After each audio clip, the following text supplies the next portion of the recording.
Good evening, everybody. Members, welcome to this Overview and Scrutiny Committee meeting held on Wednesday, the 8th of February. The meeting will be live streamed on the Council YouTube channel for anybody wishing to watch the proceedings. For the eagle-eyed amongst you, you may well see that the membership has slightly changed, and Councillor Ray has now replaced Councillor Gwilt on the committee. But although that has changed, no, unfortunately, he's had to give his apologies for this evening, but he has sent through a list of questions that we can use during the evening. Can I also welcome Councillor Chris Bruce, Chair of Audit, who we've asked to join us for this important meeting. That was in collaboration with my Vice Chair. So welcome, Councillor Bruce. Councillor Robson. Forgive me, Chair, I thought committee placements were a matter for full council. So is that a temporary one subject to approval at full council at the end of the month? If I can come in here, Chair, it was actually done by the Chief Exec emergency decision, which will be ratified at council. Yeah, I was about to say that. Vice Chair. I'm going to have a definition of an emergency here. I mean, come on. What's the emergency to you, Chair? Well, Councillor Eddie. If I can help members, obviously the reason to need to move quickly was obviously that Councillor Gwilt has changed his political party. He's obviously representing a different party, and as a result, that changes the balance, and therefore we needed to remove. I'm sure Councillor Norman and Councillor Robertson, you'd be quite happy. We needed to remove Conservative members off this committee as a result. Hence, obviously, the changes, rather than leaving an imbalance and too many Conservative councillors on this committee, or indeed Councillor Gwilt, who shouldn't be on it anymore. It should be independent. That's why obviously the Chief Executive has acted. Roger. Well, I'm sorry, but somebody can give an answer like that. Should not be not standing in the next election. I want to wonder whether he wants to withdraw his press release on that. I mean, it's too good to lose, isn't he? Do you agree? I'm glad I mentioned that now. Probably no one had actually noticed it. So can we move on, please? Apologies for absence. Yes, Chair, we received apologies from Councillors Latham, Grange, A. Little and Ray. I think we also have apologies from the Leader of the Council and also from Councillor Smith. Thank you. Declarations of interest. Anyone? No? Okay, so we move on to item 3, which is the minutes of the previous meeting. The only item I just wanted to bring up was that I wanted to make sure that all members had received the 2 emails that I sent out this week in relation to the consultation launch for the George Bryant Centre, which starts tomorrow, 6-week period. So it's important that you respond during that consultation. And then the second was the communications and involvement plan that has been put together by the Integrated Care Board regarding the George Bryant Centre and its future. So everyone's received those emails? Yeah. Lovely, thank you very much indeed. So should I go page by page? Page 3, page 4, page 5, page 6, page 7, page 8. Councillor Robson. Thank you, Chair. Just in relation to the voter ID rollout, I know we did request, not for this meeting, but for the next one, to have a kind of verbal update in terms of how things were going, particularly in relation to the training of presiding officers. I didn't see that in the minutes, which may be me not spotting it, but just wanted to make sure that was included. Yeah, thank you for that. We'll make sure that's included. Page 9, the minutes as a whole. Sean? Thank you very much indeed for that. So we'll move on to the first item, the first major item for the future of the communications function. Can we, for presenters, assume that we have read the papers? So if you just want to go through the parts that you want to draw our attention to, that'll be fine. The Councillor Ely. Thank you very much, Councillor Wilcox. Tonight, everybody, I feel a little bit like stars in your eyes. Tonight, I shall Matthew be the Leader of the Council, myself, and indeed obviously the portfolio holder for leisure and parks. On this one, obviously, it is a paper that's in front of you to talk about the communications function of the council. I think what I would like to draw out of the paper, and I'm sure you will have seen that from reading it, this is not in any way about the council not continuing to do its own communications. It is more about, from a cost centre perspective, where does it sit? At the moment, obviously, we have been using a number of interim people to help carry out our communications function. If you've had anything to do with Launchbox, they've been helping us oversee it from a management perspective. We've had Andrew Kerr, obviously formerly of the Lichfield Mercury, obviously playing a role for us, effectively on a consulting basis. And then we've had other members in the communications team, as it stands at the moment, that have come into it from the changes that happened to the visitor economy team when obviously Lisa Clemson left the organisation. So what the chief executive has been looking at is how do we make sure that we have people with the relevant skills to be able to carry out the function of communications on behalf of the council to get across the message that I know, obviously, for example, if I think of, given we've obviously got leisure on the agenda this evening to talk about, how do we make sure that we're communicating the message correctly and getting across? I'm looking at Councillor Robertson just because you're in my eyesight, but you've made the point obviously about are we getting the message across appropriately as to why, for example, Stitchbrook Park is the right place to look at for the new leisure centre. So one of the issues that we've been looking at is obviously trying to make sure that we can get people with the skills, obviously, for using the different engagement channels that sort of, if you like, we end up using now, given obviously the demise of print medium in the local area in terms of papers. Now, in looking at that, obviously one of the challenges for us is being able to shape recruitment packages within the framework of the council's paying conditions to attract the people that we would like to see coming in. So therefore, the rationale of suggesting that we use the trading company that we have is to give more flexibility to Simon as the chief executive and his team of senior officers in terms of being able to bring in the people with the skill set to get them to do the job that we need them to do, and obviously therefore to help in terms of both recruitment and indeed with retention. So for me, obviously, I read this whilst, yes, it's a different cost centre that we might look to employ people through in terms of the delivery of the communications function for the council. It remains, as far as I'm concerned, an in-house function. You will have seen in the paper there is the possibility that we could have looked to externalise it completely. That's not what's being proposed. I'll stop at that point, Chair, for questions. Thank you for that, Councillor Eadie. Who would like to start? Councillor Vesterhall. Yeah, thank you very much. And thanks for the detail. I think that anything that we can do as a positive improvement when it comes down to communicating with the residents is critical. And I think that I've been most vocal on some of the specifics in the past on those. I still do have concerns with some of the focus that's going through about how we can make sure that all of the residents are being targeted with the communications. There's clearly a need to be able to make sure that we are communicating online and through digital means, and certainly as the way of the world goes, but we've still got an awful lot at the moment who don't, and very much rue the day that the Lichfield Mercury stopped. Now, I think that became a big headache for the council at the time when that happened.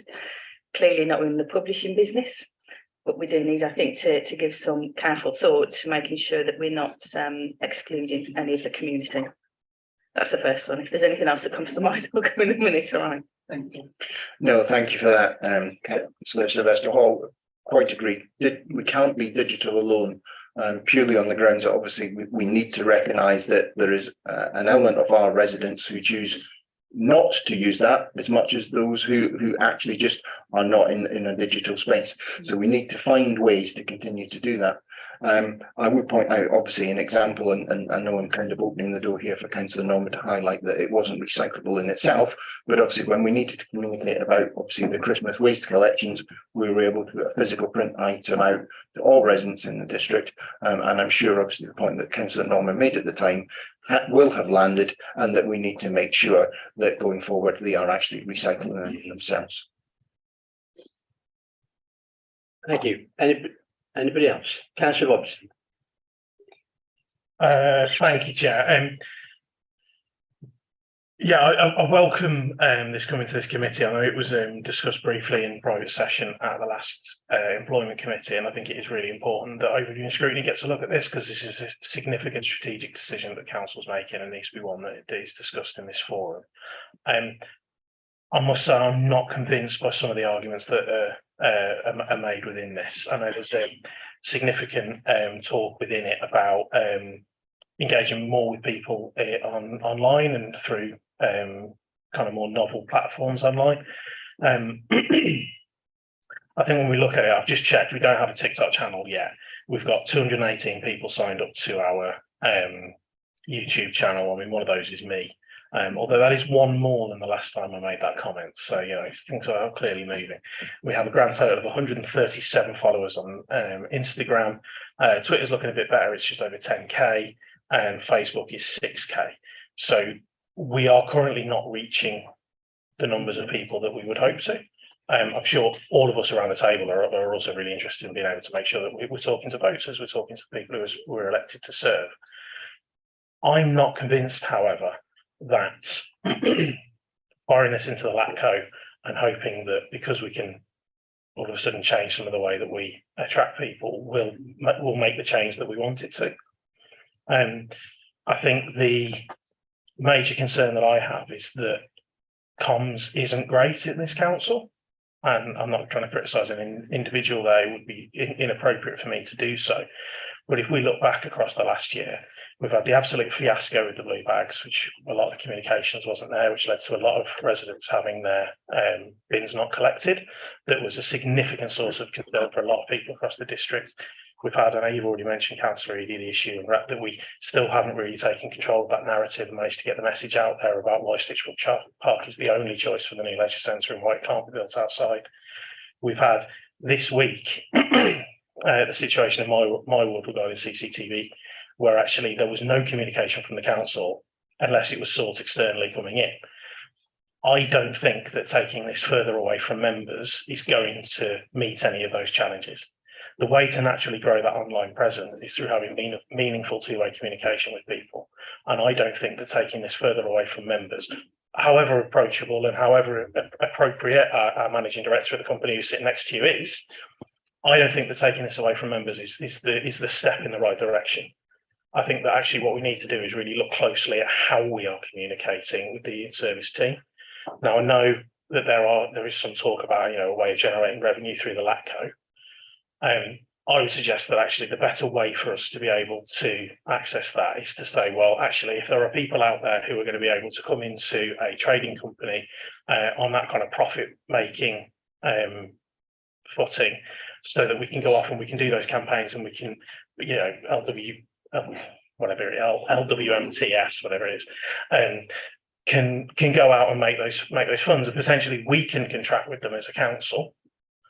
If we can show it works there, I don't understand why we need to be taking our in-service provision, which currently needs a lot of support, taking it further away from members, taking it further away from the accountability that it's already got, is going to help us meet the needs of that proper communication on the issues that matter to people in the ways that they hope to engage with us.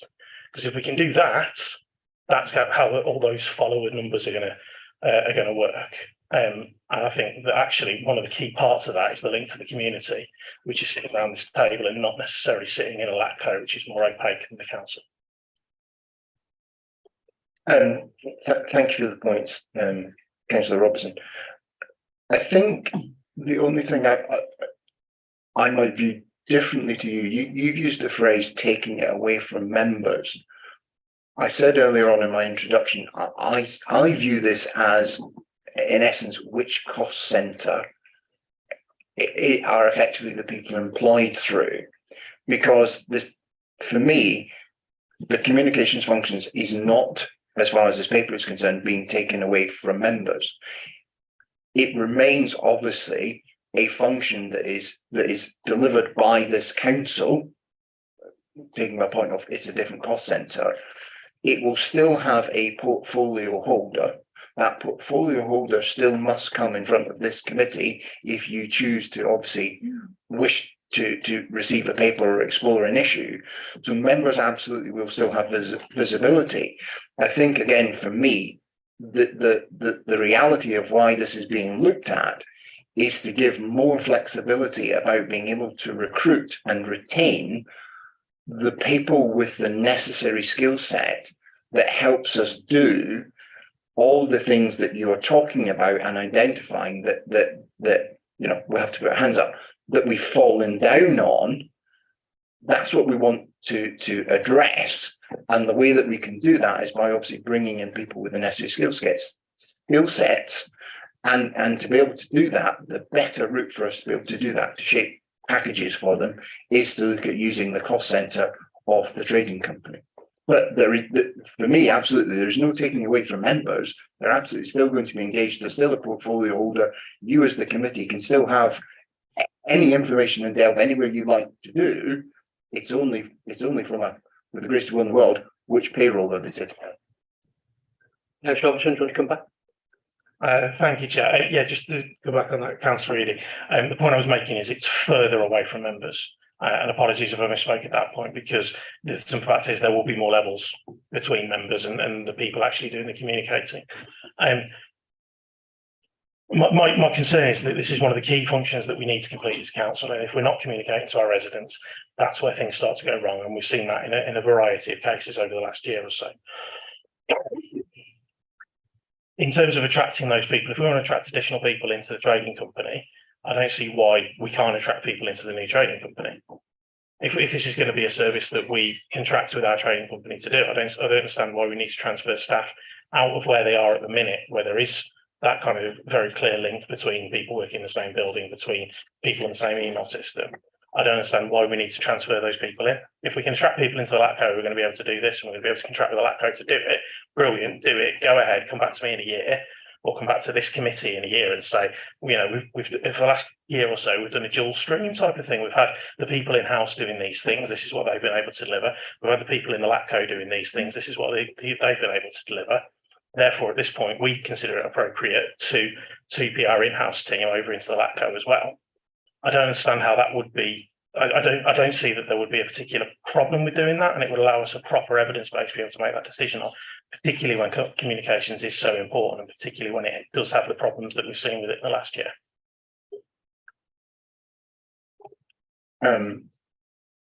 Okay, so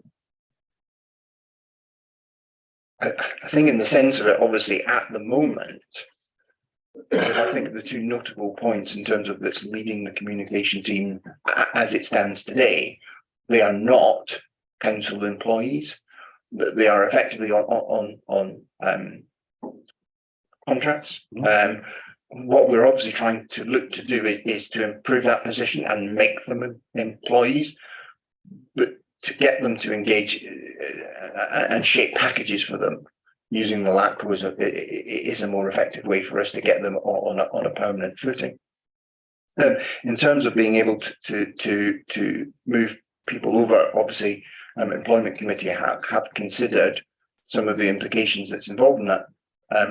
But again, obviously, the reason for using the LATCO is because the managing function of that communications team is going to be employed using that route rather than contracts, and therefore it'd be very sort of strange to have some of the team within one entity and some of the team in another entity, whereby actually, you know, it should be one team collectively together.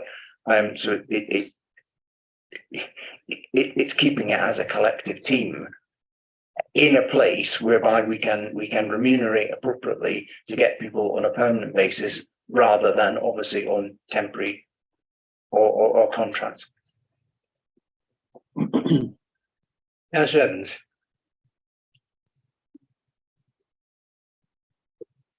Thank you, Chair. I really want to reiterate what Councillor Sylvester Hall has said, because I am concerned that there are a percentage of people who modern technology does not yet reach, and probably never will, with some particularly elderly people. And I am aware, because I have a large number of elderly people in my ward, and they have contacted me about simple things like the timetable for the bin collections, which I've ended up by running copies off for people like that. And I do have a number of people that mentioned to me that they're really missing out on knowing the news from this council, which for some of them is important. It's not that they're stupid, it's that they cannot access the modern means, or they do wish to do that. And I would say that I think a lot of our elderly people are frightened to do it as well. It's all right for younger people who've grown up with it, but we do have a lot of people who really don't know which way to turn, and there is not training available for them. So those kind of things do concern me, that we are and will continue, unless we do whatever we end up by doing something about it, that those people are never going to be in the loop, as it were. Yes, thank you, Councillor Evans. Yes, again, very similar answer as I gave to Councillor Sylvester Hall. We've got to be cognizant that many people won't engage digitally, and that might be, as you've made the point, because they don't feel confident to do so. There's many that we have to recognise are actually choosing to opt out because they're just, it's the tsunami of digital information that comes at you. So we've got to keep working to make sure that we reach all residents. Obviously, the point was made about obviously the loss of Lichfield Mercury. I can almost hear Councillor Cox in my ear going, well, what about the rurals? Because obviously the Mercury didn't necessarily reach all areas. So we've got to keep trying through local print publication that's there as well, to continue to put message. Obviously, previously the council did produce LDC news, but obviously I've seen recently, particularly obviously what comes into my ward is the City Life magazine, whereby again this council has started to take some regular content in there as well, and I hope that we continue to look at that for all areas of our district. Chairman, can I just mention that City Life doesn't come to most areas of Burntwood, so that there is nothing actually that goes into Burntwood. That absolutely, hence my comments of saying we need to look at print medium in all areas of the district, not just the one that serves Lichfield City, because the district is far more than Lichfield City. Councillor Yates. Good evening, everybody. I think you're very lucky, Councillor Evans, to be able to print off bin calendars, because I know the rurals don't actually have any bin calendars that they can print off, and the brown bins that started, I believe, the last few days aren't even online yet. So if anybody did put the brown bin out, they might have got it done, they might not. I'm sure that's something that we can get sorted at some point. Hasn't taken too long, has it? The other thing I'm just trying to clarify for Councillor Robertson, the wage structure I'm guessing we have in-house is one thing. By putting it into a new company, we can offer a better wage structure to keep the best people for Lichfield District Council. Does that, hopefully that simplifies it. Yeah, thank you. Councillor England. Thank you, Chair. If we're looking for a way to let people know when there aren't digital, if we're looking for a way, we all have a bin. We all use putting our bins out to be collected. Why can't we put a notice on the bins to say, this is what's happening? If you need any further information, get in touch with your local councillor. What's harm in that? Printed piece of paper so that I can stick it on our bins. Just a good idea. Thank you, Councillor Egan. Definitely would agree with you. It's an effective way for us to communicate. I can see the wry smile on Councillor Norman's face, as long as it's printed on recyclable material. I've got a couple of questions here from Councillor Ray, if I can. He's unclear what the savings are that flow from the transfer of this function into the council's trading company. Is there a true saving here after taking into account the advisory and ongoing administration costs involved? And then I'll give you the second question while you're looking there. Also, I assume that the employees of the trading company will have the same pension rights as the employees of the council. Is that, if that is not intended, that would be an issue for him? the chief executive will answer with regards to savings. In terms of pensions for anybody who is employed in the trading company, if they are being transferred from the council, they will absolutely have the same pension rights, members of the local government pension scheme. And we have sought advice on that and been given that that is the wholly appropriate thing for us to do. Yeah, thank you, Chair. And for those staff who are employed directly through the company, there is a company pension scheme available as well. In terms of the savings, Chair, that's part of the freedom and flexibility argument that we set out in the Being a Better Council strategy. So yes, the communications function as part of the target operating model that we implemented in October was given a savings target, wasn't able to do it in the council, which is why we postponed taking a saving from that part of the council. And it's for the company to deliver that saving. So that will be either a saving and or new income, as Councillor Robertson referred to earlier. Thank you, Chair. Councillor Norman. Thank you, Chair. Yeah, I mean, being provoked there by the deputy leader, but in fact, if someone contacts you about unrecyclable or is it recyclable labels, you are indebted to find out, and all I did was find out and then just I'm agreeing that, wholeheartedly. But my right smart was more to do with, presumably we're doing weekly press releases and things like this, so presumably the bins would have a weekly sticker on, and it'd be interesting to know the cost of all that, just a suggestion I thought I heard a few minutes ago. But my question really is about 312. The service can be transferred to the company without the need to tender under the technical agreement exemption. Whilst the company operates under an arm's length relationship with the council as the only shareholder, it is still able to exert influence over its activities and manage in a light touch manner. And I just wondered what that meant. If you're asking them to do your publicity in a light touch manner, might end up being one that's great for me in opposition when something goes wrong in the press release, they misunderstand something. I just wanted to, I think we need a further report on the basis it goes through, but further report on that to see how it's working and what the processes are, because I can see things could get wrong, because you can say, well, yeah, you know about publicity, you do that, but then, there's a lot of information that they perhaps don't realise. I just wondered how that would work. I may not be able to say now, but I certainly would want a further report, because I understand the arguments have been put forward in the report, and I suppose the chairman and I have a disadvantage insofar as we've asked lots of these questions at our pre-meeting, so it's not like we're not asking those questions.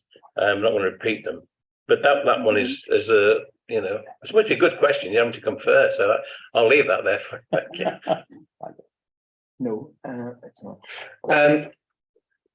So in the sense of it, obviously at the moment, in terms of if a press release was to go out from the council, obviously in the name of a portfolio holder, the way that obviously the function operates at the moment is the press release in the draft format would come to the portfolio holder. Portfolio holder would be asked obviously for any comments or amends as they see fit. Only when that has been done would the press release effectively be published. That as a measure of in most circumstances, all right, Councillor Egan's. Never said anything. No, let's not go there. So in the sense of it, that is not envisaged to change. So certain councillors, same for ward councillors where there's communications that are relevant to that ward. Yeah. So in the sense of it, light touch really it doesn't. Or how will it operate? It will continue to operate in that way. It's just obviously from a practical perspective. We talked at the start of the meeting, slightly different, but sometimes the bureaucratic processes that we have as a council to do things. It's just the opportunity to see that obviously the trading company isn't quite bound by the same thing. So if we need to move more effectively to change things, we're able to do so without necessarily having to jump through the hoops of getting a chief executive sign off to recognise that somebody should no longer be on a committee or doing a particular function. Yeah, thanks for that. I think we do need a further report once it's set up and running to reassure us that it's working correctly. But I understand the points that the cabinet members making, and thanks for that explanation. That way, thank you. Yes, absolutely. I think going back to the point that Councillor Robertson raised. Again, I see this as a cost centre rather than removing it from members. If members want to obviously have a report come to them in the future to see how the communications function is working, If it's underneath, obviously, the trading company, then I think that's something the house should do to have certainty that it is delivering what we wanted to see, and that any changes that have taken place relevant to how it's carried out at the moment actually have the desired impact. Councillor Sylvester Hall. Whilst I support getting that information back, I'd much rather see effective communications going out that I can see visibly within the community. I think that's probably going to be the better thing, even more so than a report. Any other members? Councillor Roberts. Thank you, Chair. Just coming back to Councillor Yates's point earlier, I don't know if you misheard what I was saying.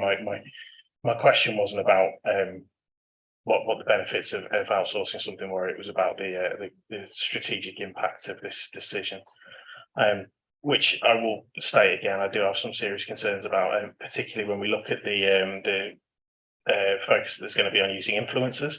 I note that a video went out on social media with the Lichfield District Council livery and branding on it a couple of days ago. At some point, certainly over this week, it was put out by the local MP. That then hasn't actually been shared through any of our channels, which again is a concern to me, because if that's being produced by Lichfield District Council, that should be pushed by Lichfield District Council. It's okay to work with people in the area. Obviously, I have my own opinions about our MP. It's okay to work with people in the local area if we think it's going to be able to encourage things to go further. But if the council is spending council resources on a video or any type of communication, we should be pushing that. If somebody else wants to get involved and get on with us, that's fine. But it's absolutely unconscionable that we're producing content for other channels, and particularly ones that are very obviously party political. That's a very big concern for me, and I think it does speak to this idea that this is getting further away from where we need things to be, and we do need things to be Lichfield District Council communicating to its residents. Chief Exec. Thank you, Chair. The video that is being referred to by Councillor Robertson is a new 80-second high-speed introduction to Lichfield District and all of its glory as well, commissioned by the District Council, commissioned by myself, as a means for us to talk to potential inward investors and that type of thing as well. It is on our website, and we asked our MP if he could provide us with a bit of an intro blurb. He absolutely loved the video and he's chosen to push it out for his own social media at the same time as it being launched on our website. But I take the point about making sure that our members are aware of what's going on as well. Yeah, I think talking from the chair, I think one of the issues in the past has always been that members seem to be the last people to know what's going on before everybody else knows. And certainly, you know, we know what our MP would like to do. If he gets a press release that he likes, he's then going to share it with these millions of folks. But I do think as members, it would be good, as you say, for us to see it first to make sure we do. And that's one of the concerns I have about actually it moving slightly away from the council, that we will lose that actual control as to actually what's going on. But you give me a reassurance that it will still be portfolio managed, and that all the press releases or any information will go through a portfolio holder and two members before it goes, as it does now, similar to the way that Andy Kerr does it with us before it goes out as well. Do you want to come back, Ken? Thank you, Chair. So I think that's kind of put together all the comments that we wanted to make on the kind of overview side. In terms of the scrutiny side, I noticed that the kind of bottom page 11, top of page 12, there's some look there at some of the kind of key performance indicators that we want to use for this. I don't think that overall satisfaction with the council is something that you can solely blame on the communications function. In reality, if we actually start getting something built on the space outside, that will improve overall satisfaction. If we start delivering on the issues that really matter to people, that's what's going to be pushing overall satisfaction. So I think that there is significant scope to look again at these KPIs and make sure that if we are measuring a communications function, we are measuring the things that actually the communication function is going to be able to influence, and solely the communications function, because otherwise we're going to be in a situation where other things may or may not let something down or pull something up. You're pushing on an open door, Councillor Robertson. Councillor Tranter. Thank you. I'd just like to know when a decision is taken as to how we're going to communicate with all the people that don't have IT, because everybody keeps talking about it, but nobody comes up with any suggestions or what we're going to do about it.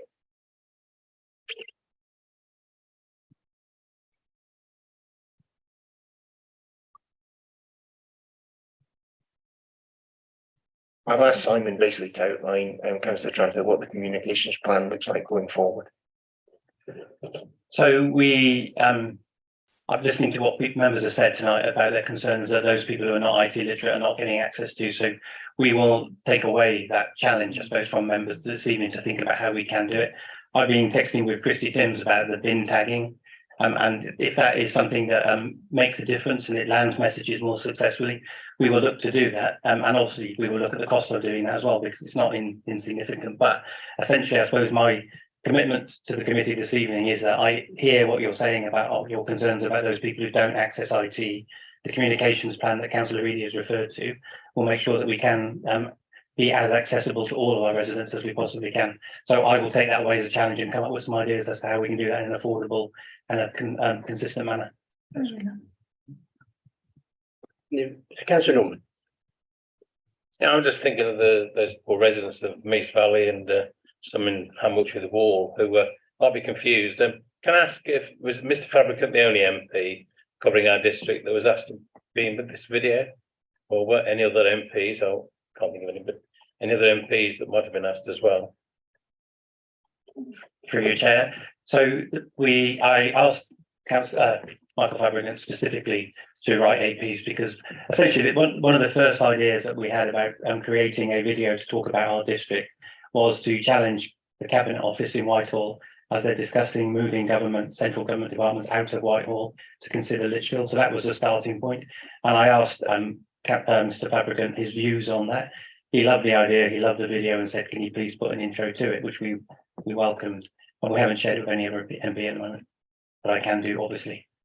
Yes, well, I'm just understand why I haven't, because I mean, unlike Mr. Fabricant, Christopher Pinter has actually been a government minister, so he might still have some connections there, but that's up to this council, I suppose. Anybody else? Any comments? Okay, just a few from me then, if I may, or just some clarification. We talk about 3.4 at the bottom, performance driven, set of performance goals and KPIs. Can we at some stage see what those KPIs are and the measurement come back to this committee on a regular basis on that? Secondly, at 3.8, you talk about to market the council. What does that actually mean? What's your intention with that? And then at 3.9, you mentioned several income opportunities that services already successfully exploited by other councils. Do we know? Could you give us a bit more about what they are, please? Yeah. Oh, sorry. Thank you, Chair. So marketing the council, probably I'm very conscious that occasionally officers will slip straight into jargon, so I apologise if that is the case. My hypothesis, Chair, and that's not meant to be jargon, is that not many of our residents know what we do. They find it almost impossible to differentiate between what we do and other tiers of local government. But also we do a lot of stuff that is incredibly relevant and incredibly important. And even more so, we do things that we need our residents' support for. So I referred at the Employment Committee recently to a piece of marketing campaigning, as it were, to talk about recycling, to talk about our priorities, our objective, our targets, and the role that we play and what we do in terms of as being the collection authority, but more importantly, how we need to work in partnership with our residents to ensure that we can increase our recycling rates. That's the type of thing I'm talking about.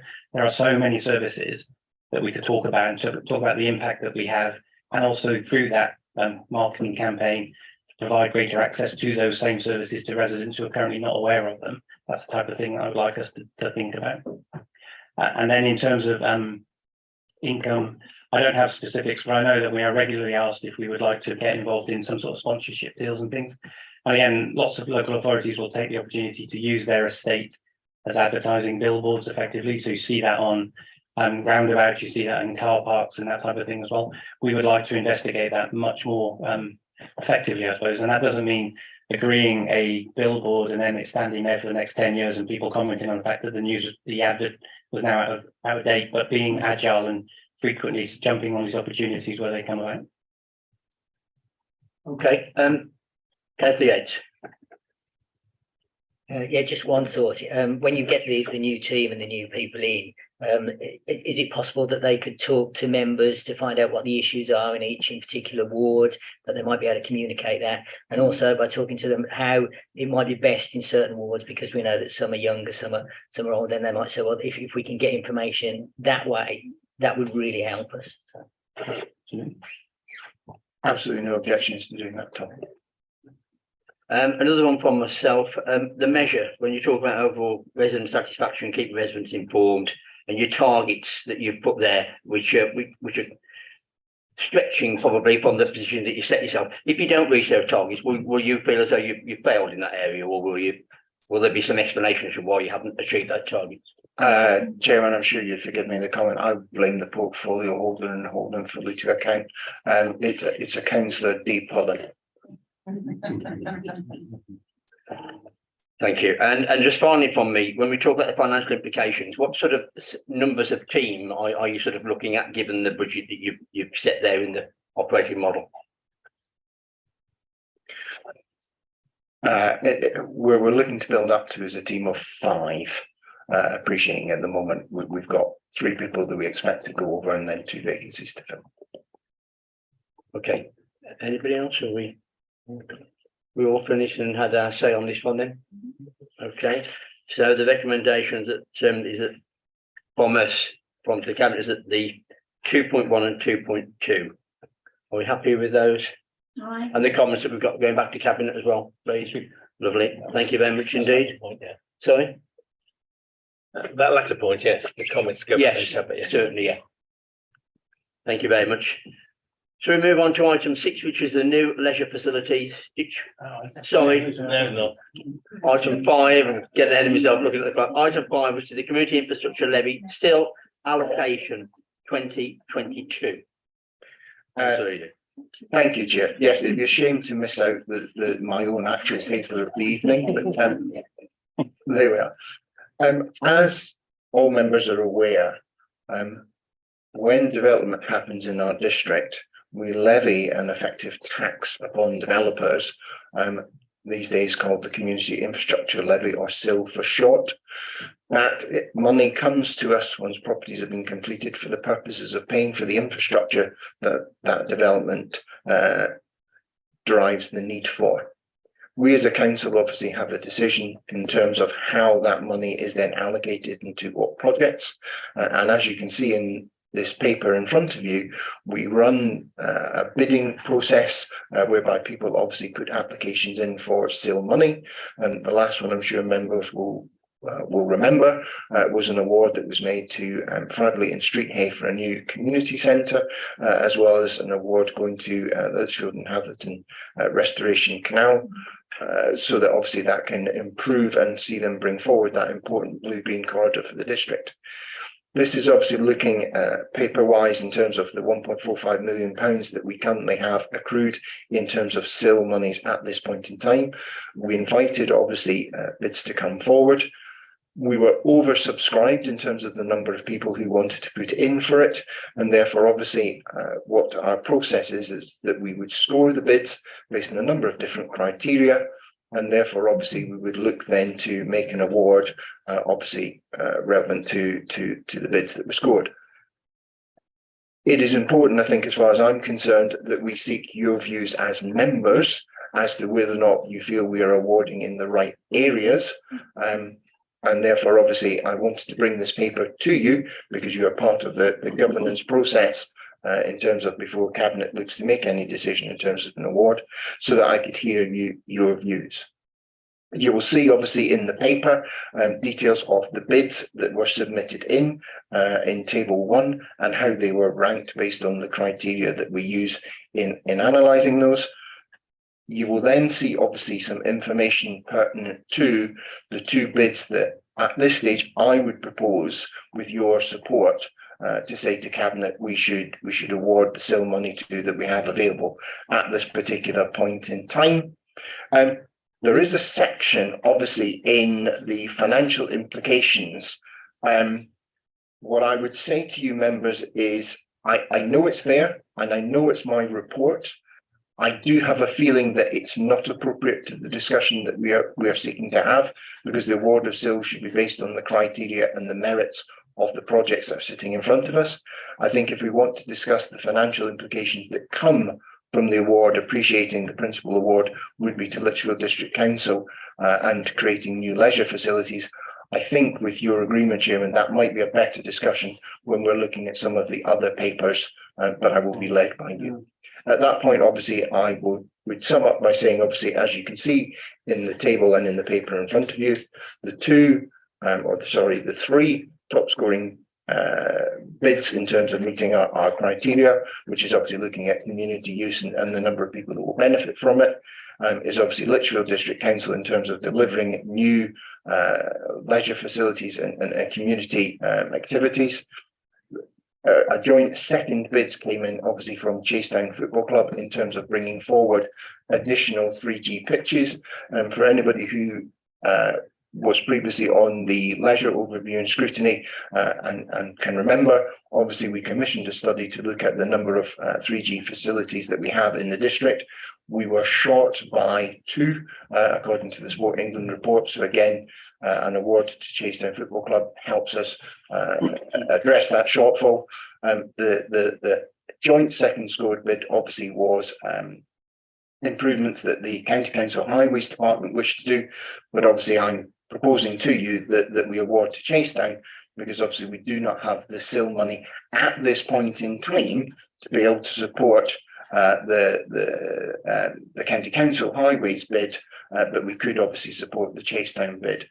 I've obviously made the point in this that I'd like to see any of the bids that are unsuccessful this time round come back and bid into future rounds, because I think they all have merit. But obviously at this particular point in time, we have 1.45 million to allocate. There will obviously be more in the future, but at this point in time, as I say, my report proposes, with your support, to say to Cabinet that we should award to create new leisure facilities across the district, as well as supporting the creation of a new 3G pitch at Chasetown Football Club. I'll pause there, Chair, for questions. Councillor Norman.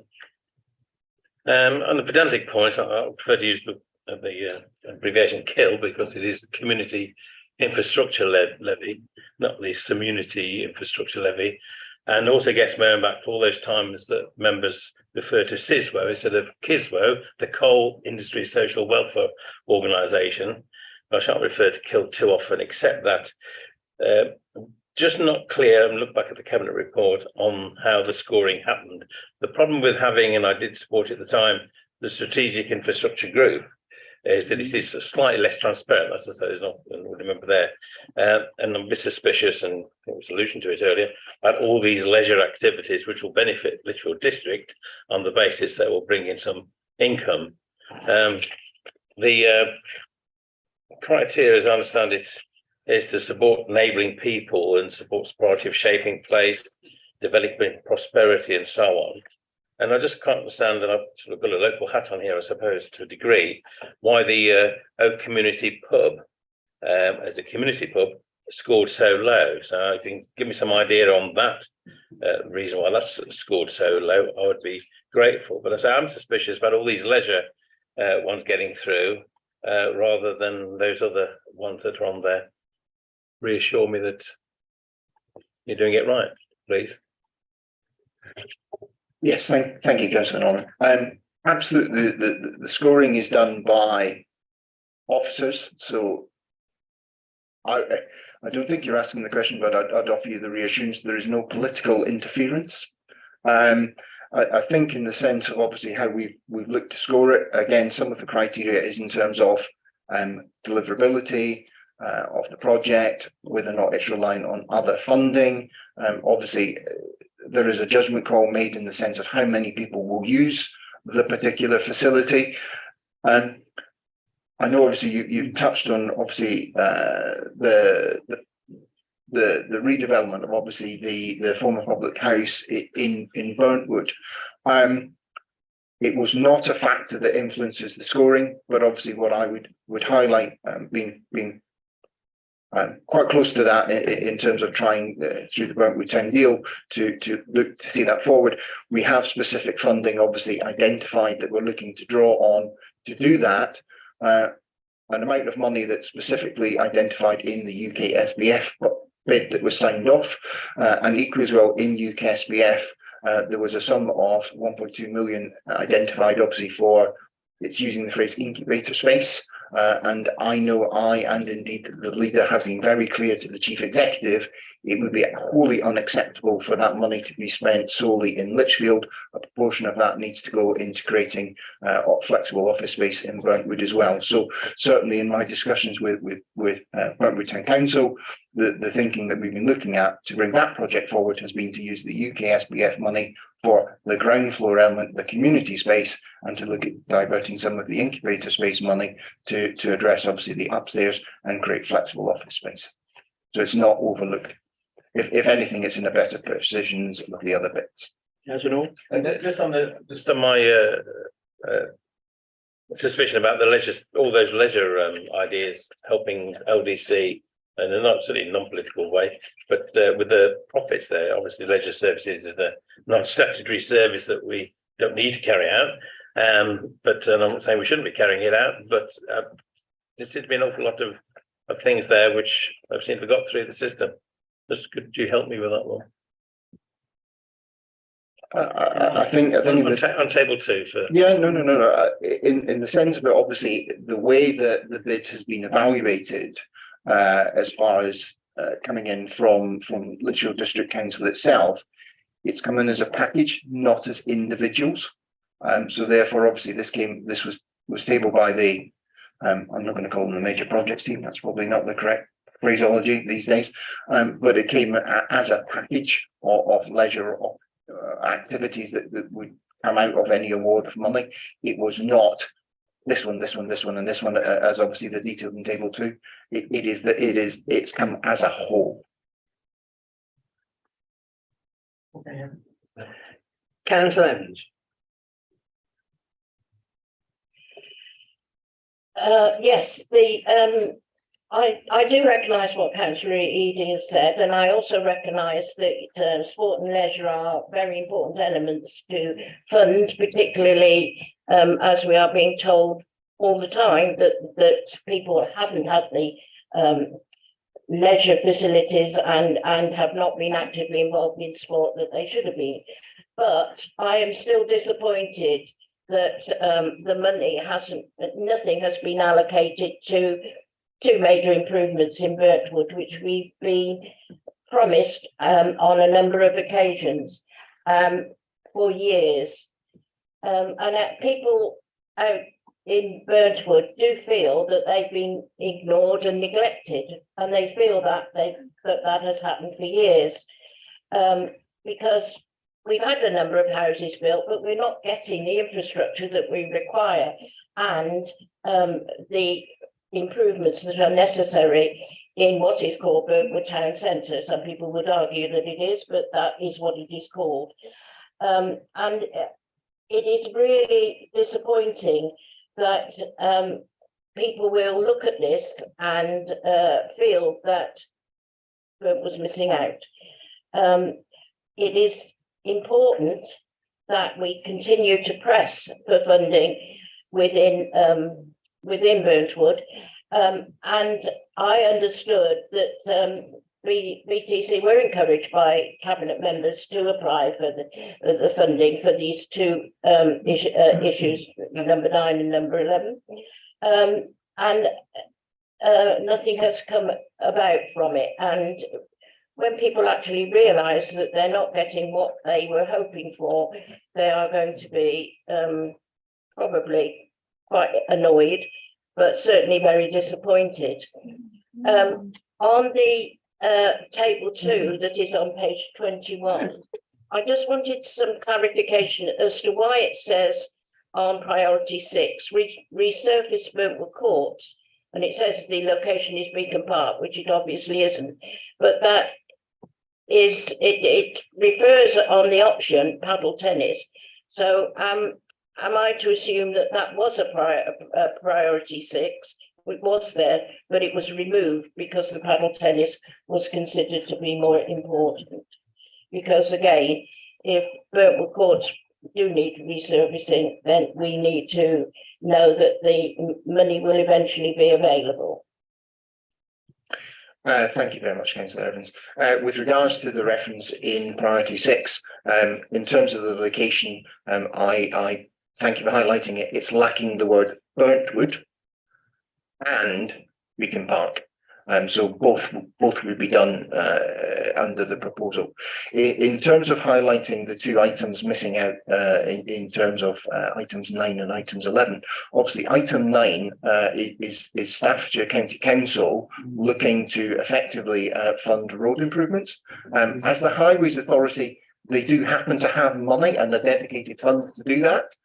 They're obviously looking to use our money rather than their own. Shock horror, so they can bring that one forward. And certainly in terms of item 11, the Oak Community Pub, as Councillor Norman raised earlier, and I would repeat that point, LDC has dedicated funding already identified to make that happen. So certainly I think as far as I'm concerned, I hear your point in terms of Burntwood missing out. I'd like to think Burntwood is not missing out because LDC is making the money available, obviously, to bring forward the Oak Community Pub.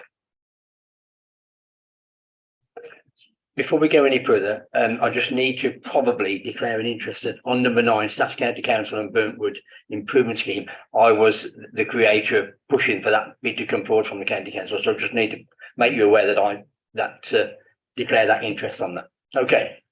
Right, Councillor Whaley. Thank you, Chair. So good. I've been called worse, Chair. Just very quickly, I'll declare an interest that I'm actually a member of Burntwood Leisure Centre as of, I think it was the 1st of January, a New Year's resolution to get fit and healthy. It'll end by March, it always does. We'll see. But really, just to build on Councillor Evans's comments, I note that out of £1.55 million, only 300,000 is to be spent in Burntwood, whilst the rest is spent in Lichfield, and that equates to over 70% of the projects been in Lichfield and less than 30% of those projects been in Burntwood. I would like, as a Burntwood councillor myself, I would like to see more balance when we're going ahead with spending priorities with SIL money. Thanks, Chair. And what's been whispered in my ear by the Chief Executive is a fair point. Absolutely, again, for me, I would encourage all bids to come forward. They will all be scored fairly and equitably. Obviously, at this particular point in time, we have a certain amount of money that we can award. I take your point in terms of looking at this allocation in isolation, in terms of highlighting the percentages. But again, go back to the point that I gave in response to Councillor Norman and Councillor Evans. We do have dedicated money set aside within the UK SBF bid for Burntwood to bring forward the Oak Community Pub and indeed incubator space, and that's notwithstanding obviously the money that's been going in to improve the parks and in particular obviously children's play facilities in Burntwood already. So I would like to obviously take that opportunity just to bang that drum that LDC is investing in Burntwood and often at the expense of Lichfield and other parts of the district. Councillor Yates.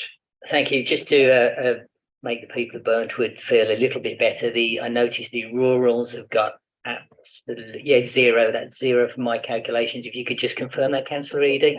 The rurals got nothing at all. So Burntwood did okay. Yeah. Right. Thank you. Thank you for the question. I can confirm that. Obviously, you're quite right in reading the papers, but again, it comes down to obviously the bids that come into us. We can only award against what comes in. Councillor Sylvester Hawke. Yeah, I think it was mentioned earlier on with regards to the criteria, and I think I'd be interested actually to see the criteria, and I can imagine that might be quite a difficult part when we start looking at. But certainly from an examination and assessment side of things, when you encourage people to put in an appropriate bid, then you want to give them some guidance as to what type of things are going to score highly, so they can make sure that they are satisfying it in the best way.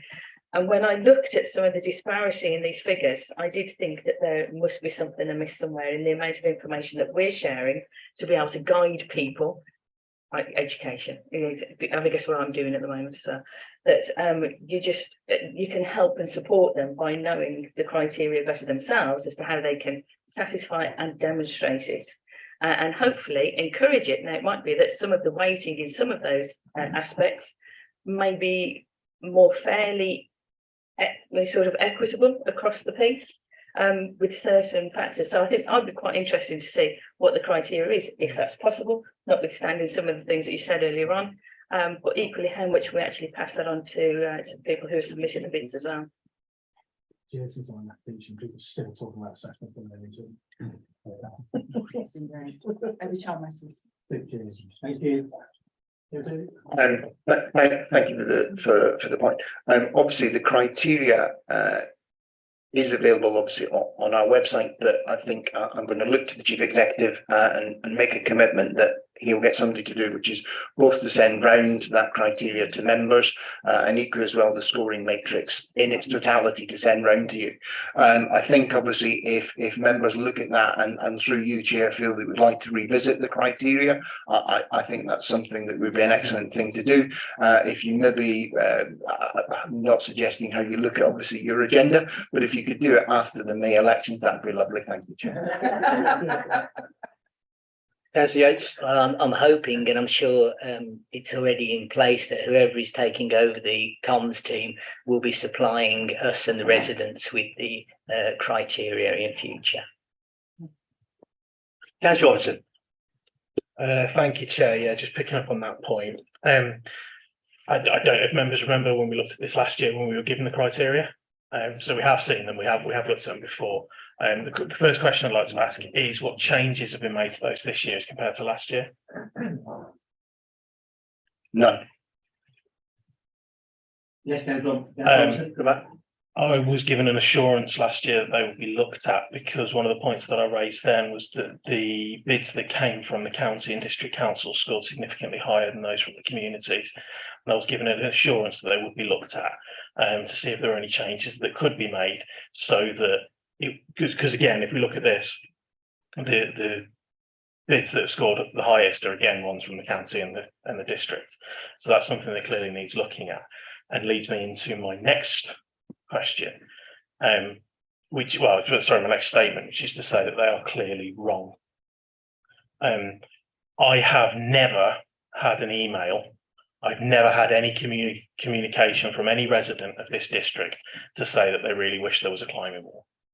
Now, I'm not going to say that we shouldn't have more leisure provision for people. That is absolutely not the point that I'm making here. And I think additional leisure provision for people is something that we can really do to add value to people's lives. The point that I'm making is I have had dozens of conversations with people and dozens of communications with people saying that they can't get access to a GP.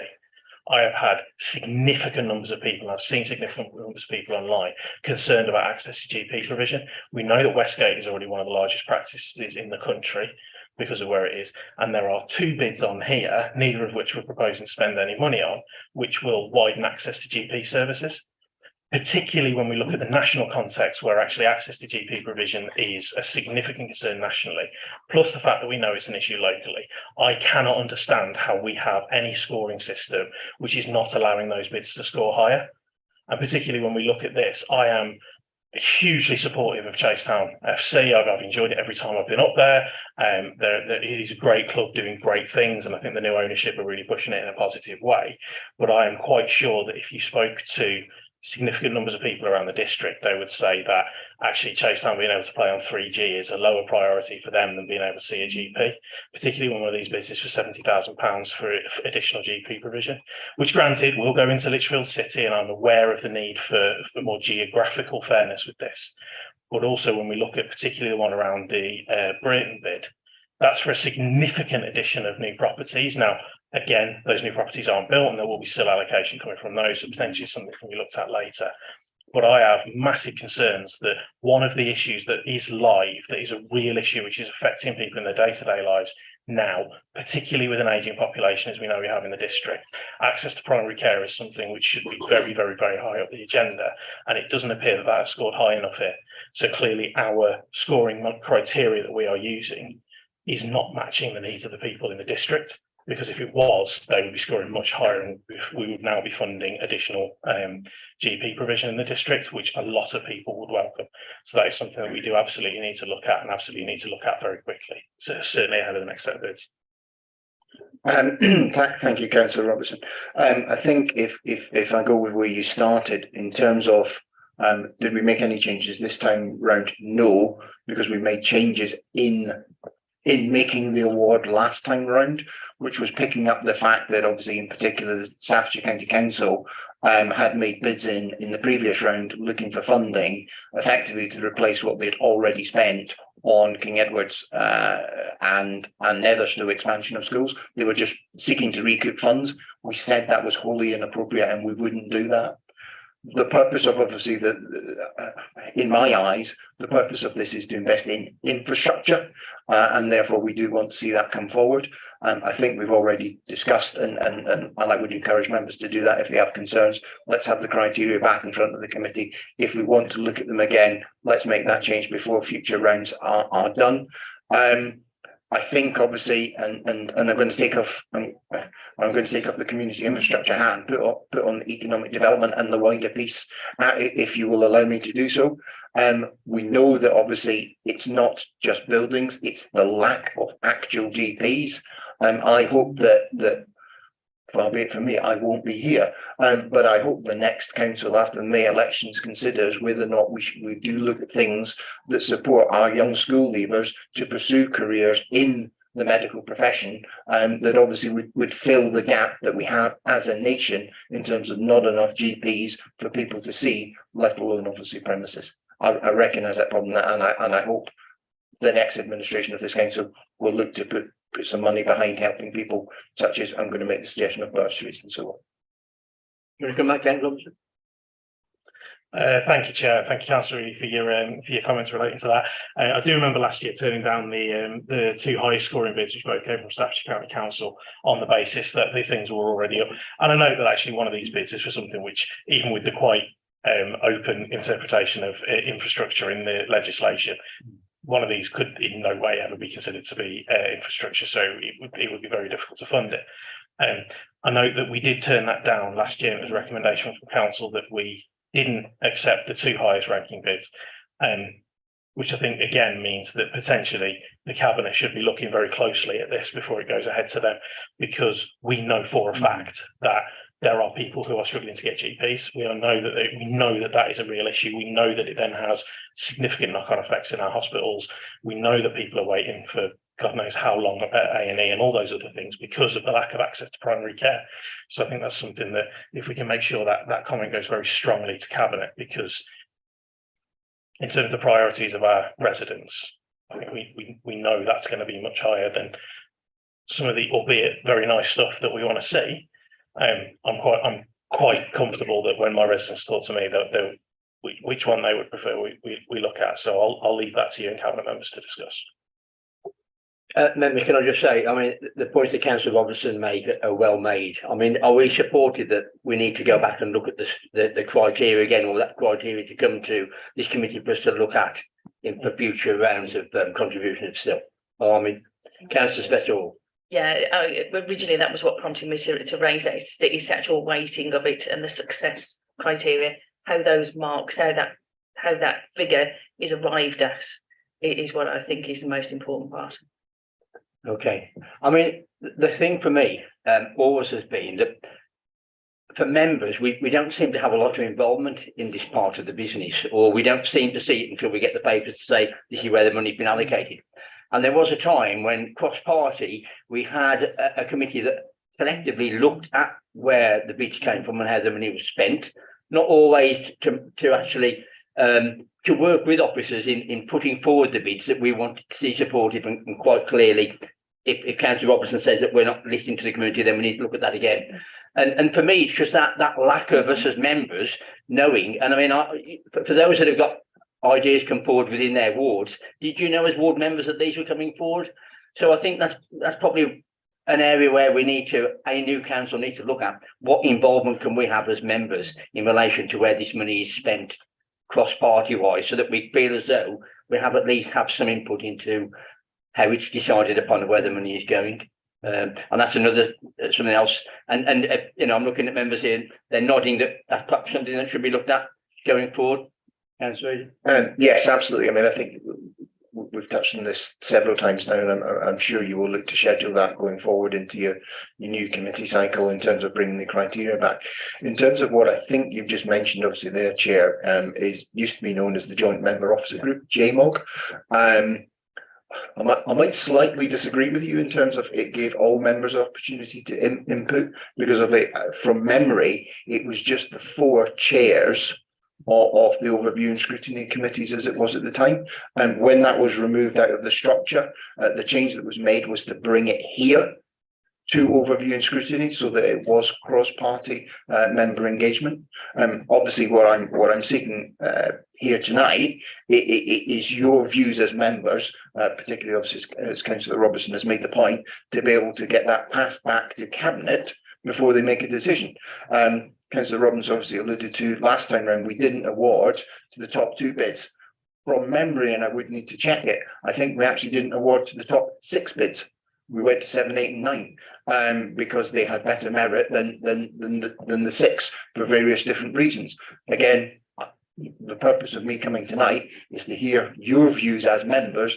Are these appropriate, or other things that you would ask Cabinet to consider before making a decision to award the 1.45 million of current SIL monies? Councillor Yates. Thank you. I think it's good that it comes to overview and scrutiny, and it should come again. And especially, we're probably going to have some new faces here, as we know there's certain people not standing again. So we'll have some new ideas as well. So, and then that people, if they're not on overview and scrutiny, can feed into us, so that and let us know their ideas, so we can bring them here. I think that's massively important. I also hear what Councillor Robertson's saying. We know there's a problem throughout the UK.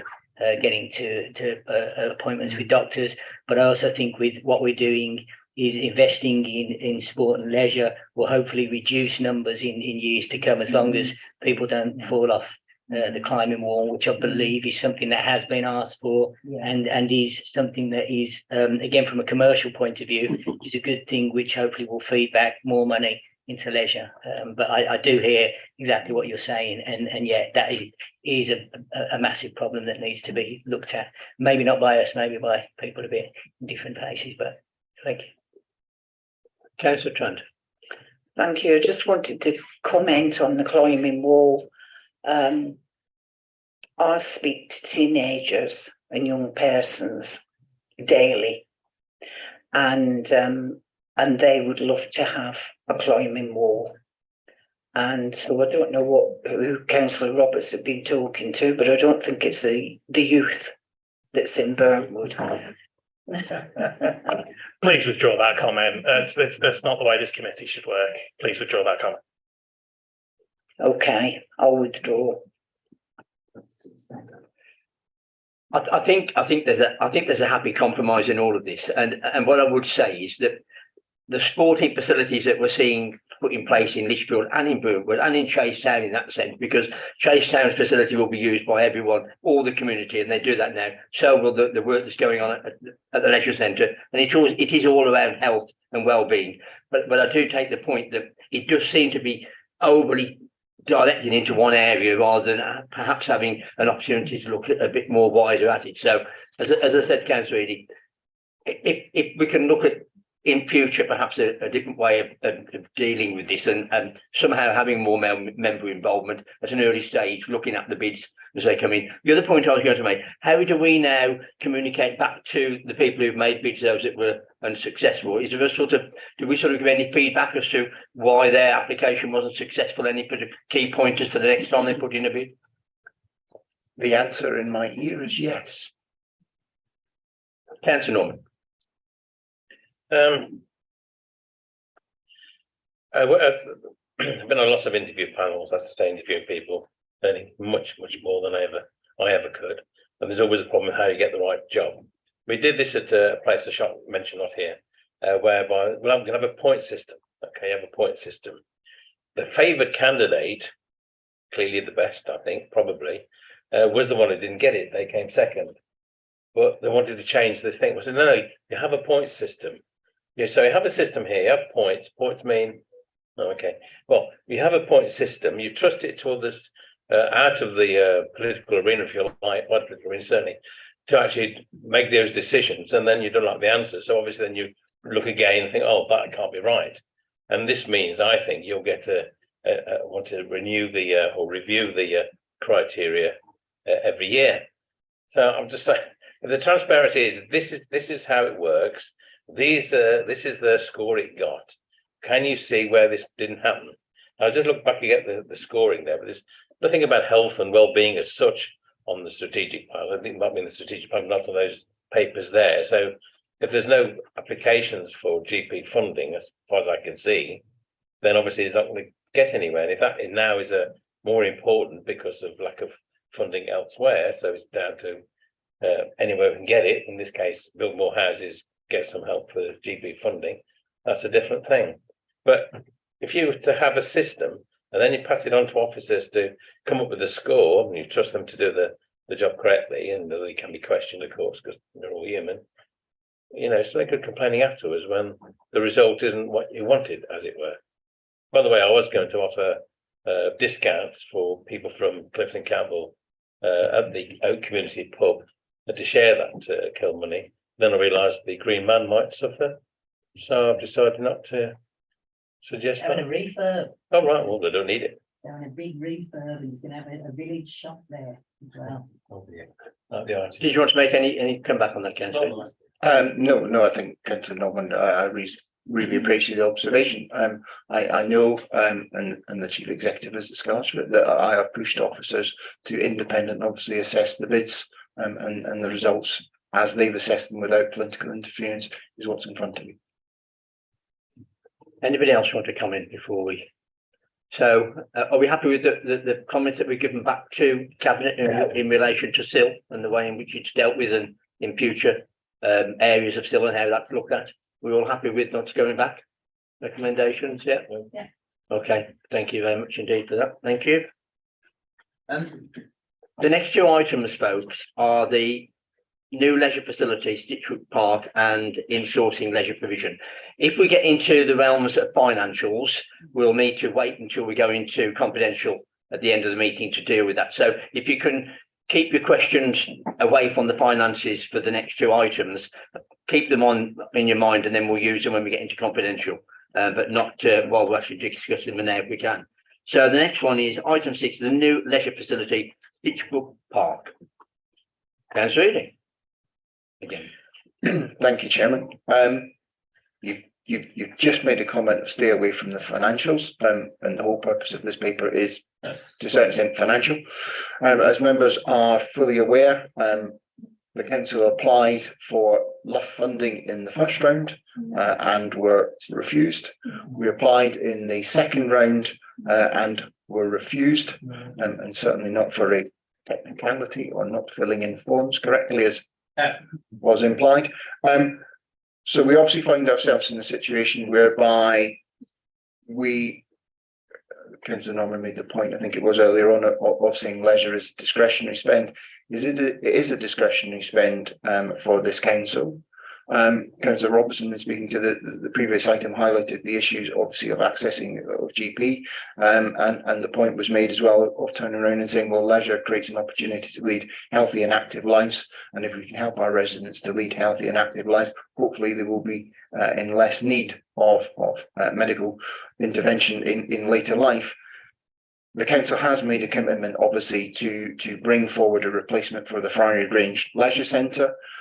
Within the MTFS was a commitment, obviously, for £5 million to go towards that via borrowing. The reality is, without the LUF money, then we need to bring this forward. We need to fund it ourselves.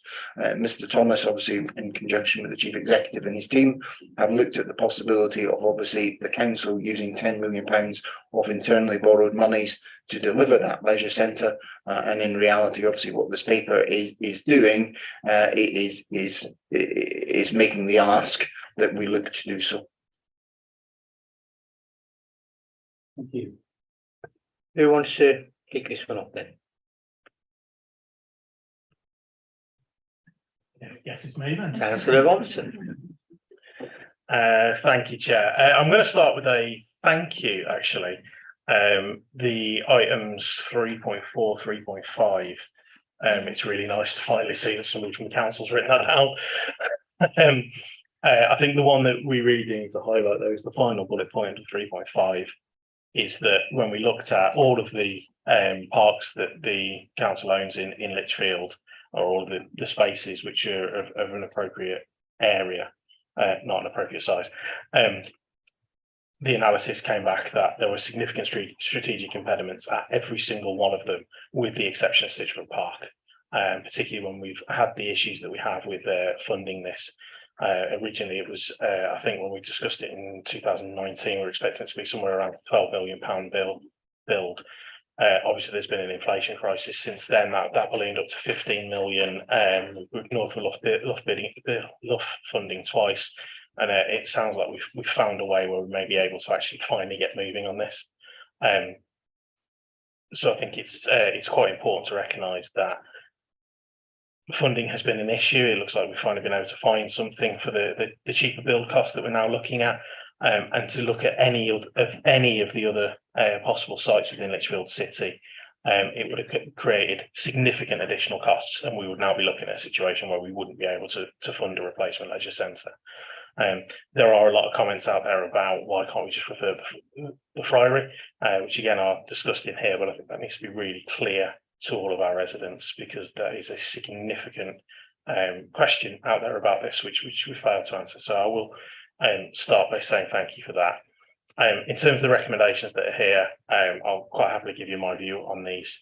That we need that leisure centre. The council has made several commitments to that leisure centre. 11,000 people signed a petition wanting that leisure centre. It's really important that we don't break those promises to those people. So I think, certainly in my view, the principle of funding that purpose-built leisure centre is one that we should look at.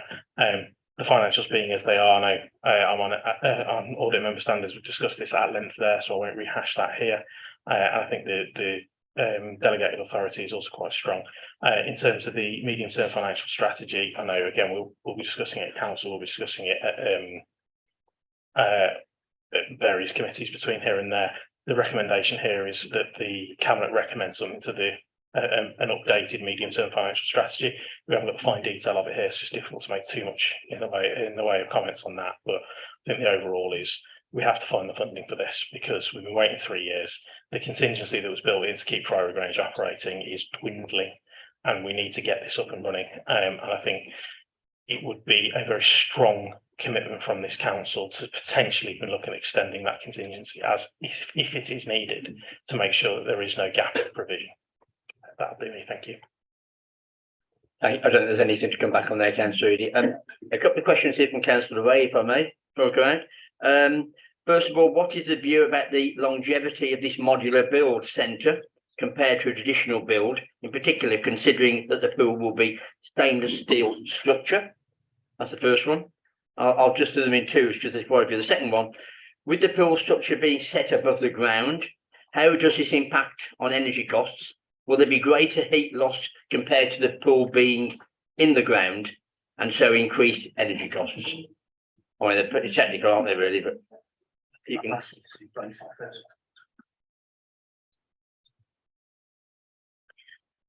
So the answers that Simon's written down, so I'll relay them. Why would I want to give them a microphone when I can have it? As far as the assumed longevity, to answer Councillor Ray's point, Simon's written on his pad assumed 25 years. But obviously, as we've seen in the case of Friary Grange Leisure Centre, often these things go well beyond what you would expect. In terms of heat loss, the information that obviously officers have received thus far is actually it's the other way around. The fact that it's not in the ground actually will allow us to have less heat loss. You can obviously insulate the thing better underneath. Lovely. Councillor Sylvester Hall. Yeah, thank you. It was actually a task group meeting as well last night that we were on for this particular one, as well as sitting on audit and standards. Obviously, Councillor Robertson is also on that one. And I believe actually the longevity may be further than that, considerably further than that, is what the information is that we're being told on those. So that sort of alleviated some of my concerns about when we're looking at the payback period and things where when we put it for its reasonable life, and certainly where we are with Friary Grange at the minute. I think as with the recommendations that's on there, I think it would be also useful, and I know that we're slightly changing it, but it brings it back full circle to how we started the session this evening.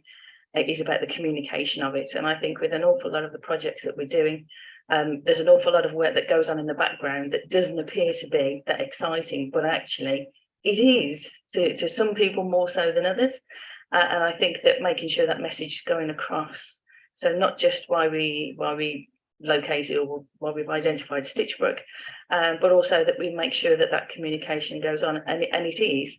But I don't think necessarily we're having sight of that from some of the information, and I think it's just worthwhile making sure that the neighbours that are around there in the community, they have been consulted and continue to be consulted. Is the only thing that it's not necessarily in the recommendations here, but I just think we should highlight it as well now. I'm sure Simon is listening to that and we'll make sure the communications team do exactly that job. Councillor Robinson? Apologies, Chair, all this talk of longevity has just brought something else to mind that's tucked away in the back of my 2019 memory. I'm aware one of the issues of a multitude of issues that we've faced around the Friary Grange site is that there have been a lot of organisations with a bit of an interest in the site, being the school, and then lately the Academy Trust and the County Council and us and Freedom Leisure, and there were a lot of actors in there, and I think in some of the leases, it wasn't quite very clearly delineated who was responsible for different aspects of maintenance. And so if we're talking about a new site, which we're hoping will be a minimum of 25 years and potentially longer, that longevity will only be achieved with proper and full maintenance. So when we are delegating that authority, just to mention to the leader, Chief Executive Monitoring Officer and Section 151 officer, that one of the things I think we would all expect to see is an absolutely ironclad delineation of who is responsible for maintaining what, in the hope that we don't end up with such cliff edge as we saw at the other end of Eastern Avenue almost 4 years ago. Yes, I mean, I think you're quite right, Councillor Robson, in the sense of saying our own site whereby there isn't other interested parties and actors in it means, it's very clear. It's us. All I would add to it is the key important need to ensure that we also have a to use the council phrase that's gone around in the past, a sinking fund. Because it's no good, obviously, having your building, but not setting any money aside from your revenue bringing in to keep maintaining your building. Councillor Norman? That was the reason with the bid that we won for Burntwood Leisure Centre, was the sinking fund, which seemed quite high, but it's proven its worth, I think, over the time. The average length, as I pointed out to the leader at the last meeting of this committee, was 38 years for a leisure centre. That's based on history. This 25 years or more is based on prediction. The oldest one I could find is Barking and Dagenham under recreation, however pronounce it. Rather difficult word to Google, really. Take note of the big C. Anyway, Barking and Dagenham with a swimming pool, 5-lane Olympic-sized swimming pool. So there's a bit of guesswork in how well this will work. But that's the job the task group should be asking, and I hope we'll be continuing to ask. I've just got a quite separate question though on page 32, as to say the reference to the advice of the council that because Stitchbrook Park is considered public open space, section 122, etc., the Local Government Act would apply. There'll be need to carry out publicity and consultation, specifying the land in question to be advertised in 2 consecutive weeks in the local newspaper in which the land is situated, and to consider any objections to the proposed appropriation which may be made. Now, that's there was a problem with before, but we know what the rules are.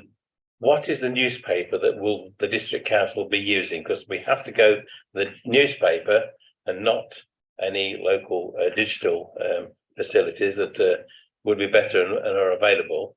Let's say if we do this with a newspaper that 5 or 6 people might read in the area, can we be assured that that's also, and hope, by the way, there'll be loads of objections to this, by the way.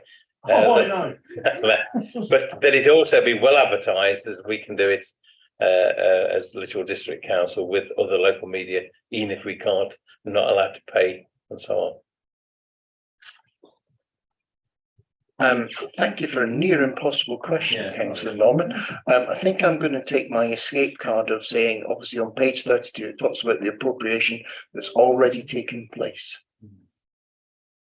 So the process. Is that the answer? I've got to work that out. No. The process is already complete, which I think allows me to say at the moment, therefore, the lack of local newspaper is not as relevant as it would be if we still had appropriation to do.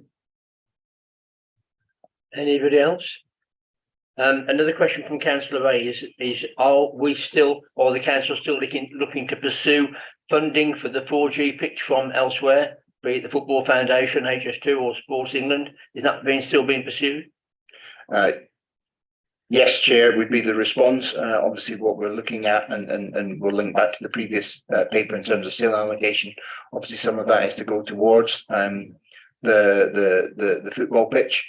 We would also hope to be successful in securing money from the FA to go towards it. Lovely. And I've just been informed that the task group actually did go through a lot of these points last night anyway, to make sure, so that we got the assurance from the task group that they're on it as well. Okay.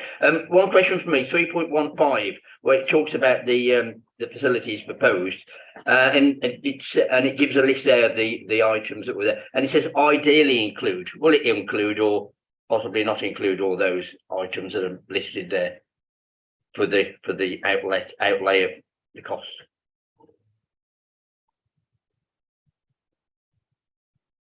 We will seek to obviously get as much as possible into the facility. Councillor Robertson made reference earlier on to inflation.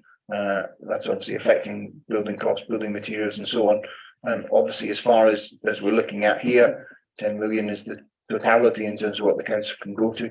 The sooner we get on with it, noting again, Councillor Robertson made the point about we've been waiting and almost sitting around for 3 years, not able to bring anything forward, waiting on the LUF funding. If we get on with it, then we can get a price today, we can get it delivered for the price today and locked in the contract.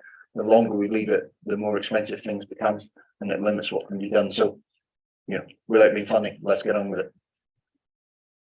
So anybody else, any questions before we sum this one up? So, sorry, Councillor Watson. Thank you, Chair. Just in relation to that, I think it's really important that we recognise that we really do need those as a replacement facility. And the task group looked, I think it was in 2020. I think it was during lockdown. We had a significant report come to the task group to look at the different facilities, and there was an assessment done using a Sport England framework of the requirements for leisure and for sport in particularly in Lichfield City, but also the wider district over the coming I think 50 years. The facility mix which is there is less than that report suggested. We have already had to scale back on the availability of finance, and we absolutely must hold to that. We can't keep scaling back and scaling back and scaling back. Otherwise, we end up with a swimming pool on its own, which is going to make it very difficult to maintain it as being financially viable. And we need to make sure that we have a proper provision there and a proper replacement for the facilities that we're losing at Friary Grange. It's already not a like-for-like replacement of everything we're losing at Friary Grange, but it's the best that we could do when we discuss this. And I think it's really important that we don't have any further row back on the facilities that we're offering to the people in North Lichfield. Okay, everyone happy with that? Okay, so we're happy with the recommendations on page 27, folks. Going back to cabinet. Lovely, thank you very much for that. So we'll move on to item 7, which is insourcing the leisure provision. Is it Councillor Eady again? Lovely. It would appear to be so. I wouldn't attempt to do anything. You've taken years to have the limelight and do every report at council at the. Here's your chance. Yeah, unless I happen to have a paper at your next overview and scrutiny meeting, I do appear to have signed off my political career in front of you with an entire meeting all to myself. Members, as you know, and no doubt will have seen in the public press, operators of leisure centres are under increasing pressure because of the rising energy costs. This is seen many of them obviously look at scaling back their opening hours, the provision that's available, and obviously that is something that Freedom Leisure is experiencing themselves in terms of the challenge of continuing to operate. As Lichfield District Council, as we talked about already tonight, we want to see our residents continue to have the opportunity to participate in leisure activities for their general health and well-being. we do not want to accept obviously any diminished service as a result of the financial pressures that Freedom are experiencing. And therefore, obviously, what this paper is looking at is the proposal that rather than Freedom carrying on under cost pressures, that in essence we would actually take it back in terms of the leisure provision to being in-house with the council. We won't get into obviously cost centres again, appreciating the paper on communications earlier on, but the council effectively brings this back to an in-house service. Yes, obviously that has potential financial implications for the council because we would be standing behind any increased costs as they come forward to make sure that we do that.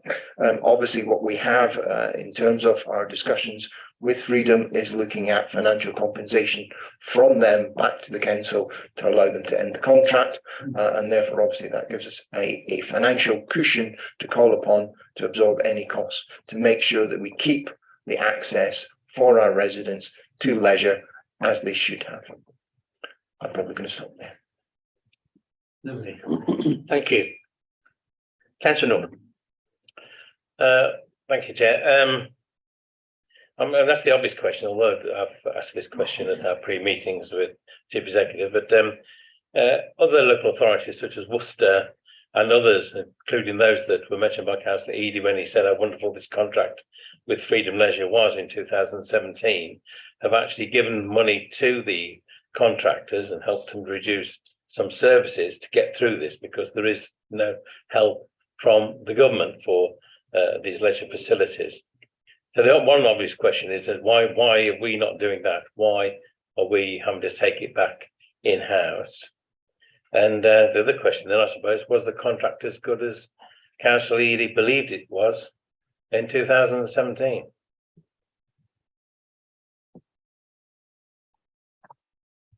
Thank you, Councillor Norman, for the question.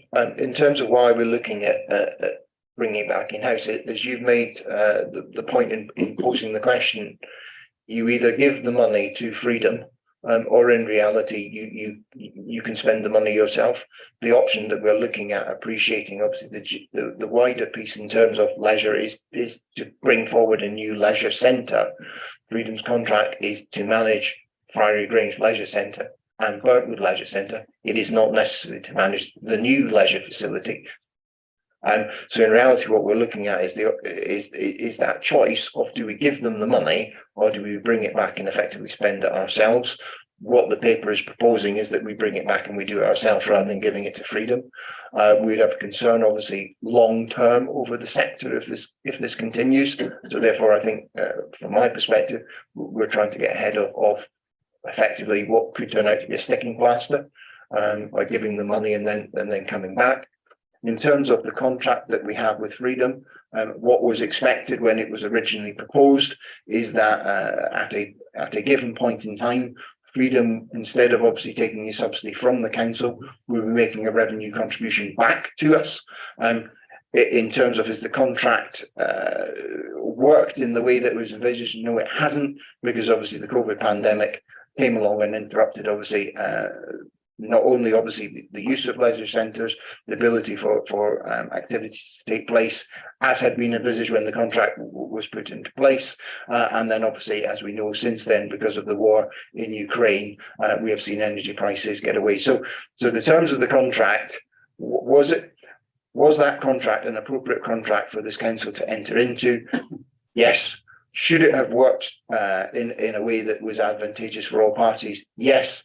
Has the reality proved that to be the case? No, because of the circumstances that presented themselves. So therefore, obviously, in the sense of it, what we're trying to look at again is to find the right solution, that we don't give away council money and then in reality find ourselves trying to end up having to make the same decision that we're looking at here in 6 or 12 months' time, if there's troubles for the sector continue. Because as you can highlighted, Councillor Norman, at this point in time,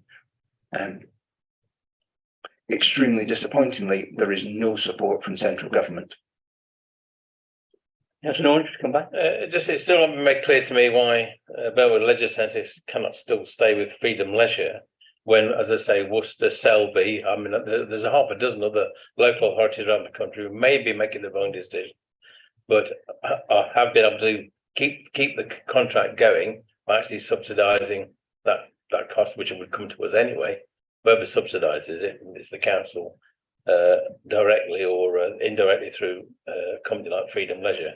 It's made it clear to me what the difference is between those councils with Freedom Leisure. There's 100 contracts I understand that they've got, and ourselves with Burntwood, for example. Even so, Frank Granger makes it a bit more complicated. I don't think there is a difference. I think it's what is the choice that we're seeking to make. You're quite right.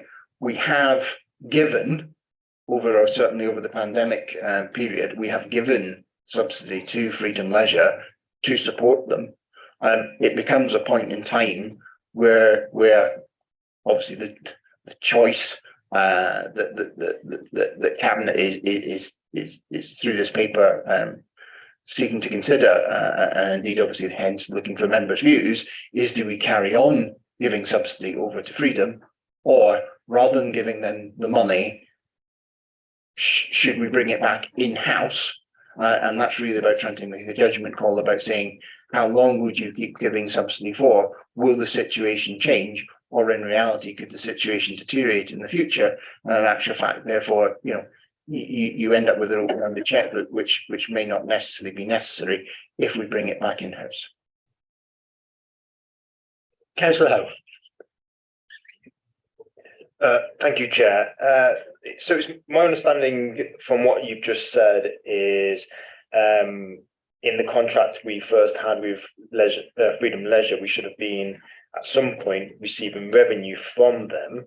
Could you tell me, since Freedom Leisure took over our leisure services, how many times, I'm not sure whether we can speak about money outside of confidential, but how many times have we received revenue from Freedom Leisure?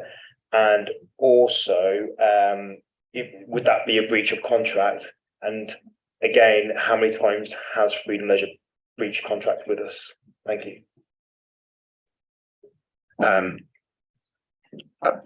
In terms of answering the question of has Freedom reached a point whereby they have given revenue back to this council? No, they have not ever reached that point of being able to do so. It was obviously severely impacted by the COVID pandemic.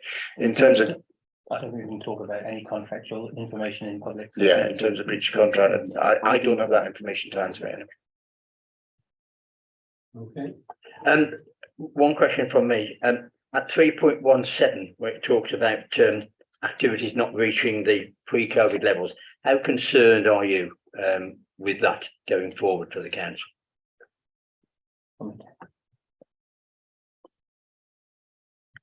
We've talked about many different things this evening, communications, obviously facilities supported by sale monies and so on.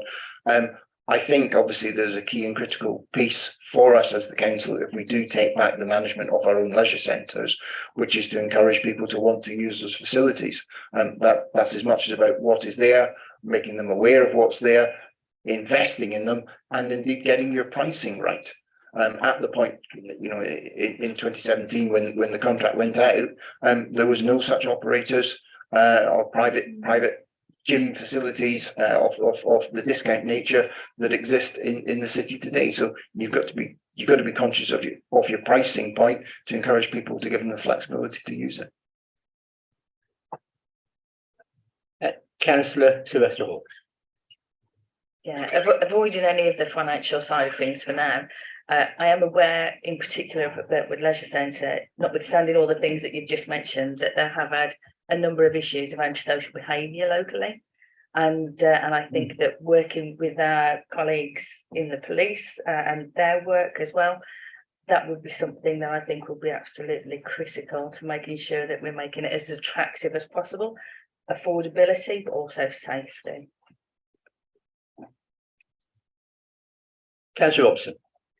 Thank you, Chair. Just a question on the qualities impact of this decision, and where the staff employed by Freedom Leisure, if they were to take back into our trade services, would almost certainly be of a younger age profile than the rest of the staff employed by the council. I'm unaware of what the gender split will be out there, but I would suspect that it will probably be more female compared to our workforce at LDC, because the LDC workforce is significantly more male than you would expect because the Joint Waste Service. There's two questions that go alongside with that. One is there any potential concern and have we taken legal advice around whether we would potentially fall into hot water as the ultimate employer of two different groups of people who've got very different characteristics, who may find themselves on slightly different pay scales, given that one's going to be in a different organisation. I'm hoping that we wouldn't fall into any legal hot water on that, because it would be two separate employers. I'm unaware of what would happen with this kind of umbrella ultimate employer situation. And then the second question is actually quite outside from the legal framework. There is, are we absolutely confident and committed that we will, despite the fact that it's going to be offered through the LATCO, are we entirely confident that actually we're going to have a fair and appropriate and correct, I think, remuneration package for those staff as and when they TP across, particularly compared with our other staff employed elsewhere. So I think the first question is, are we confident on the legals?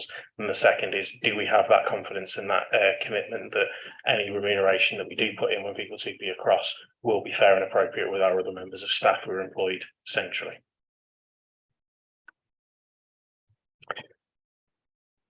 I'll give you an answer, and then I'm sure Simon will jump in if he thinks I say something inappropriate. I could see Christy Timms nodding over your shoulder when you asked that, have we ensured that all legal measures have been appropriately checked? I'm taking the nod, Christy, with yes. And in terms of, obviously, you're quite right, anybody TPing across from Freedom Leisure effectively back to the council, albeit via LATCO from a cost centre perspective, and their terms and conditions will obviously be fully protected. I think there's a wider piece in the long term, obviously looking at LATCO and the council in the terms of, as that now begins to grow as an entity, it is to look at the terms and conditions of all employees who end up being employed there, as much as we'd want to, as a good employer, continue to keep them under review, appreciating the constraints that the council has. Do we have any further questions that are non-financial at this moment in time, or are you happy that you've had all your questions answered and we can move on and then revisit when we get into confidential in regards to the financials? Everyone all happy with that? Yeah. Okay, thank you. Well, item 8 is exclusion of the press and public.